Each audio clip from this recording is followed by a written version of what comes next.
Hey everyone, it's Sai, and today I'm going to be doing something a little bit different. Today I'm going to be going over the GoPro Hero9. And I figured maybe I'd like to share some tips and tricks and my overall thoughts using my very first GoPro. So let's get started.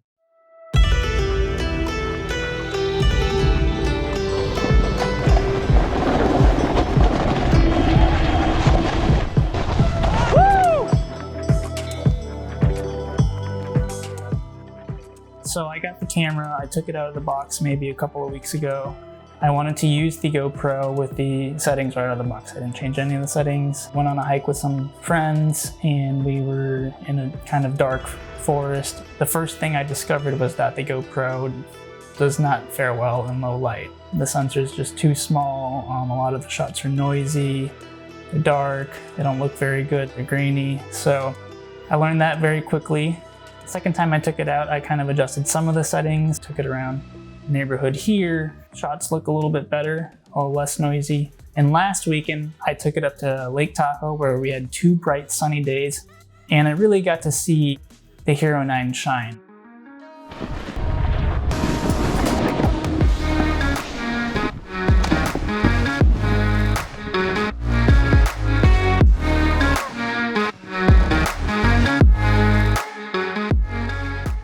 I also learned, like any camera, that the Hero9 works best in bright sunlight.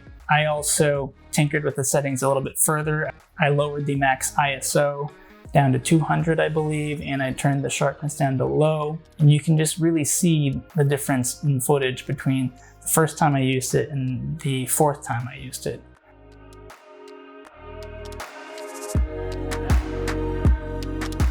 So let's go into some video details. The Hero9 takes 5K at 30, 4K at 60, and I believe it can go up to 240 frames per second for slow motion at 1080. I predominantly used the 4K at 24. So I did a little comparison of 4K footage between the Hero9 and my Fujifilm XT-4. 4K at 24 and then 4K at 60. And while the footage from the Fujifilm XT-4 is obviously better, the GoPro Hero9 footage it compares pretty nicely.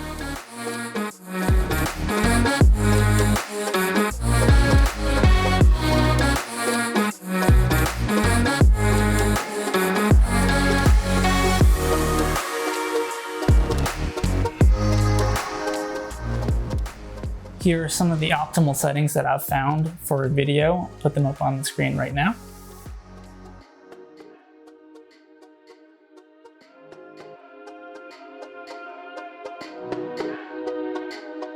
I didn't get any of the audio mods or anything. I just used the microphone on the camera right here.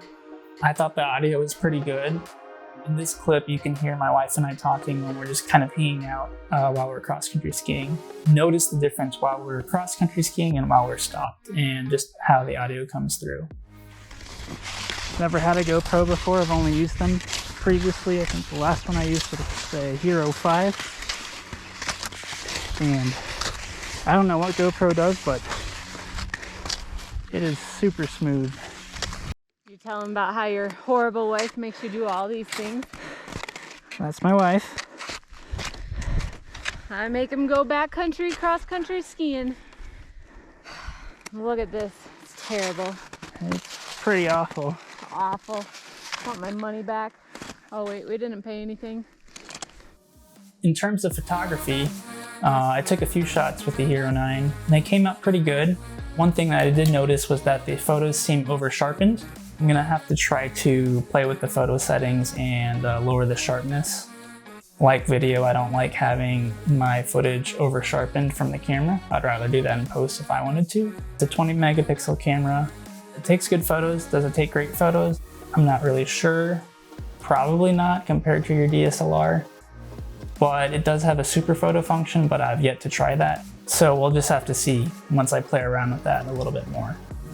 My favorite things about the GoPro Hero9, I really like the smooth, stable footage. The Hypersmooth 3.0 is really nice to have. All of your clips come out smooth and buttery. It has a thing also called horizon leveling, which is very neat to have. You can rotate the camera pretty much any which way in either direction, and the horizon would stay relatively stable, which is extremely nice to have when you're falling down on a snowboard or a cross-country ski, or you're not really paying attention to where your camera is kind of being jostled when you're hiking. In addition to the great stability, I think the quality of footage is pretty good for a small camera like the Hero9 compared to its larger camera. The ability to shoot at 4K and at 5K is really nice, and I can cut and edit in the same resolution from my Fujifilm to my GoPro Hero9, which is kind of fun to go back and forth between those two in terms of continuity. I also really like not having to bring a gimbal sometimes, because that can get pretty heavy, and it's pretty awesome to just bring this on the shorty stick or helmet mount and a couple of spare batteries and memory cards, and you're good to go. I also like the ability to mod, which I think was introduced in the Hero 8 line. I like the way that you can change out filters. You can add in, I think there's a screen mod or a microphone mod, the max lens mod, which I'm pretty interested in getting. I like to tinker with things, so those are all fun things for me to experiment and play around with, and it just adds to the creative process for me. Something that I also discovered maybe on my third use with the camera is that you can actually press record and the camera will start recording without actually having to hold the power button and turn the camera on. I don't know if it's only on the Hero9, but I do like that feature. It's very helpful when you're snowboarding or cross-country skiing or in the middle of doing something. All you have to do is press record and then you can focus on whatever else you're doing. I really like the front screen edition. It's fun to film with other people. They can see what they're doing, you can see what you're doing, and it just kind of amplifies the creative process. And lastly, another nice thing about the GoPro Hero9 is the ability to have a flat color profile. I personally really like to color correct the footage that I get. I do think shooting in the flat color profile also helps with the quality and the look of the footage. Having it flat and the low sharpness setting, I think, produces the best video footage out of the camera. One of the things that I do not really like about the Hero9 is that the touchscreen is a little, I guess, dense in my opinion. It's hard to drag your finger across the menu and kind of tap what you want. You kind of have to really press down for the camera to recognize your fingerprint. So that's a little annoying, especially while you're out snowboarding or cross-country skiing or it's really cold out. Another negative for me is the low light performance. You can't really expect the camera to cover all of the bases because it's got such a small sensor. So it does struggle in low light. So you just have to be aware of your situations and use the camera effectively in the right situations. Bringing the camera in a low light situation does not set you up for success. I guess it's counterintuitive to me, but the screens are exposed, the back screen and the front screen and the filter cap. I guess I'm just used to putting a lens cap over everything, or a screen protector or some sort of cover, whether it's an articulating screen or something. I worry that the screens will get scratched, but it is a GoPro, so I'm not sure how valid of a con that really is. It's just maybe a personal preference. And probably the biggest negative factor about the Hero9 is that I really wish it took 4K at 120. 4K at 60 is great, but 4K at 120 is the true slow motion option.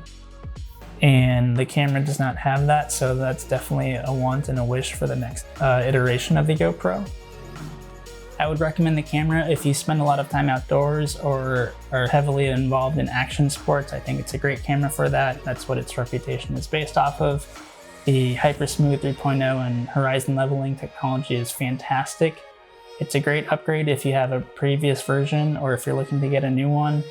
I would consider getting the GoPro Hero9. It can serve as a primary A camera or it can serve as a B camera. It's lightweight, it's portable, it's got 4K and 5K capabilities, and you can customize it to your liking basically, and it's just a lot of fun to use. So yeah, that's it. If you've liked this video, please consider liking and subscribing to the channel. I really appreciate it, as would Henry. And that's all. Get out and explore. Go film something cool. And until then, I'll see you next time.